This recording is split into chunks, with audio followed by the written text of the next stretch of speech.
હર્ષિદ એક દિશા શૂન્યથી સર્જન તરફમાં આપ સૌ મિત્રોનું હાર્દિક સ્વાગત છે। મિત્રો, આગળના વિડીયોમાં આપણે પ્રથમ પંચવર્ષીય યોજના કે જે પ્રથમ એપ્રિલ 1951 થી 1956 સુધીના સમયગાળા સુધી અને કૃષિ ક્ષેત્ર તથા સરકારી એકમોને સૌથી વધુ મહત્વ આપવામાં આવ્યું હતું કે જે હેરલ્ડ ડોમર મોડેલ ઉપર આધારિત હતી અને 1952 સામુદાયિક વિકાસ કાર્યક્રમ તેમજ 1953 રાષ્ટ્રીય પ્રસાર સેવાની શરૂઆત કરવામાં આવી હતી। એ સિવાય જે બહુ ઉદ્દેશી યોજનાઓ હતી ભાખડા નાંગલ, દામોદર ઘાટી અને હીરાકુંડ, આ યોજનાઓ પણ પ્રથમ પંચવર્ષીય યોજના 1951 થી 1956 દરમિયાન શરૂ કરવામાં આવી હતી। આજના વિડીયોમાં મિત્રો આપણે દ્વિતીય પંચવર્ષીય યોજના 1956 થી 1961 નો જે સમયગાળો છે એ દ્વિતીય પંચવર્ષીય યોજનામાં કઈ કઈ બાબતોનો સમાવેશ કરવામાં આવ્યો હતો। તો મિત્રો ખાસ યાદ રાખજો કે જે દ્વિતીય પંચવર્ષીય યોજના છે જે 1956 થી 1961 નો સમયગાળો છે તેનું મોડેલ કયું હતું મિત્રો? તો મોડેલ ખાસ દરેક યોજનામાં આપણે મોડેલ યાદ રાખવાનું થશે। Nehru Mahalanobis model, Nehru Mahalanobis model. અને આ જે યોજના છે એ યોજનામાં સફળતા કંઈક અંશે ઓછી મળી હતી કેમ કે જે પ્રસ્તાવિત વૃદ્ધિ દર હતો તે હતો 4.5%, જ્યારે પ્રાપ્ત વૃદ્ધિ દર હતો 4.21%। આ દ્વિતીય પંચવર્ષીય યોજના છે તે ભારી ઉદ્યોગોને મહત્વ આપવામાં આવ્યું હતું અને લાંબા ગાળાના વિકાસ માટે આ દ્વિતીય પંચવર્ષીય યોજના લાગુ પાડવામાં આવી હતી। આ દ્વિતીય પંચવર્ષીય યોજના પ્રોફેસર પીસી મહાલ નોબિસ મોડેલ ઉપર આધારિત હતી જેને નેહરુ મહાલ નોબિસ મોડેલ પણ કહેવામાં આવે છે। આ યોજનામાં રાષ્ટ્રીય આવક જે છે એ રાષ્ટ્રીય આવકનો જે વૃદ્ધિ દર છે એ 25% વધારે કરવાનો લક્ષ્યાંક હતો। એ સિવાય જે અન્ય ઉદ્દેશો છે, પ્રથમ ઉદ્દેશ્ય થઈ ગયો ભારે ઉદ્યોગોને મહત્વ આપવાનું। અન્ય ઉદ્દેશોની જો વાત કરીએ તો જે ઔદ્યોગિક વિકાસો છે એ ખૂબ જ તીવ્ર ગતિથી થાય, રોજગારોનું સર્જન અને આવકની જે અસમાનતા હતી એ અસમાનતા ઘટાડવાના પ્રયત્નો આ દ્વિતીય પંચવર્ષીય યોજના દરમિયાન કરવામાં આવ્યા હતા। જેમ પ્રથમ પંચવર્ષીય યોજનામાં બહુઉદ્દેશી યોજનાઓ જે ભાખડા નાંગલ, દામોદર ઘાટી અને હીરાકુંડ જેવી યોજનાઓ હતી શરૂ કરવામાં આવી હતી, એ રીતે દ્વિતીય પંચવર્ષીય યોજનાઓમાં પણ 3 સ્ટીલ પ્લાન્ટની સ્થાપના કરવામાં આવી હતી।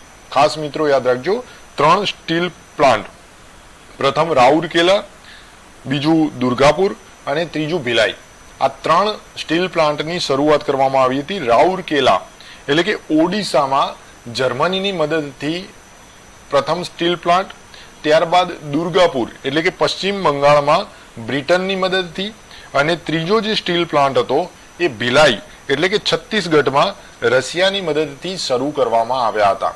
ખાસ મિત્રો યાદ રાખજો, દરેક પંચવર્ષીય યોજનામાં કંઈક ને કંઈક ઉદ્યોગો, કંઈક બહુઉદ્દેશી યોજનાઓને પ્રોત્સાહન આપવામાં આવ્યું હતું।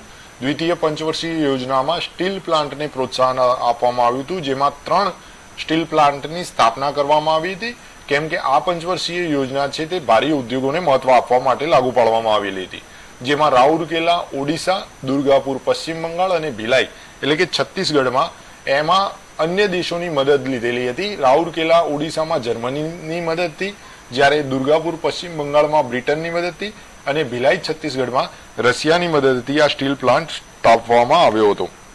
એ સિવાય મિત્રો જે ઇન્ટિગ્રલ કોચ ફેક્ટરી અને ચિત્તરંજન લોકોમોટિવ્સ જે છે એની સ્થાપના પણ દ્વિતીય પંચવર્ષીય યોજનામાં કરવામાં આવી હતી। ઇન્ટિગ્રલ કોચ ફેક્ટરી અને ચિત્તરંજન લોકોમોટિવ્સની સ્થાપના પણ આ દ્વિતીય પંચવર્ષીય યોજનામાં કરવામાં આવી હતી। મિત્રો ખાસ જે માહિતી, સામાન્ય માહિતી છે તે યાદ રાખજો કે પ્રથમ પંચવર્ષીય યોજનામાં કૃષિ અને જાહેર એકમોનું મહત્વ આપવામાં આવ્યું હતું, જ્યારે દ્વિતીય પંચવર્ષીય યોજનામાં ભારે ઉદ્યોગોને મહત્વ આપવામાં આવ્યું હતું, જેમાં લાંબા ગાળાનો વિકાસ કે જે પીસી મહાલ નોબિસ મોડેલ અથવા નેહરુ પીસી મહાલ નોબિસ મોડેલ પણ કહેવામાં આવે છે, તે દ્વિતીય પંચવર્ષીય યોજના એ આ મોડેલ ઉપર આધારિત હતી, જેમાં રાષ્ટ્રીય આવક છે એ 25% સાથે વધારો થાય। એ સિવાય ઔદ્યોગિક વિકાસ તીવ્ર ગતિથી થાય, રોજગારોનું સર્જન થાય અને આવકની જે અસમાનતા છે એ ઘટાડવાની, અને 3 સ્ટીલ પ્લાન્ટની સ્થાપના દ્વિતીય પંચવર્ષીય યોજના દરમિયાન થઈ હતી, જેમાં અન્ય દેશોએ મદદ કરી હતી, જેમાં રાઉરકેલા ઓડિશામાં જર્મનીની મદદથી, દુર્ગાપુર પશ્ચિમ બંગાળમાં બ્રિટનની મદદથી અને ભિલાઈ છત્તીસગઢમાં રશિયાની મદદથી સ્ટીલ પ્લાન્ટની સ્થાપના કરવામાં આવી હતી। એ સિવાય ઇન્ટેગ્રલ કોચ ફેક્ટરી અને ચિત્તરંજન લોકોમોટિવ્સ છે એ પણ આ દ્વિતીય પંચવર્ષીય યોજના દરમિયાન શરૂ કરવામાં આવ્યો હતો, પરંતુ દ્વિતીય પંચવર્ષીય યોજનામાં જોવે એવી સફળતા નહોતી મળી, કારણ કે જે પ્રસ્તાવિત વૃદ્ધિ દર હતો એ 4.5% હતો, જ્યારે પ્રાપ્ત વૃદ્ધિ દર 4.21% હતો. આજનો વિડીયો જોવા બદલ આપ સૌનો ખૂબ ખૂબ આભાર.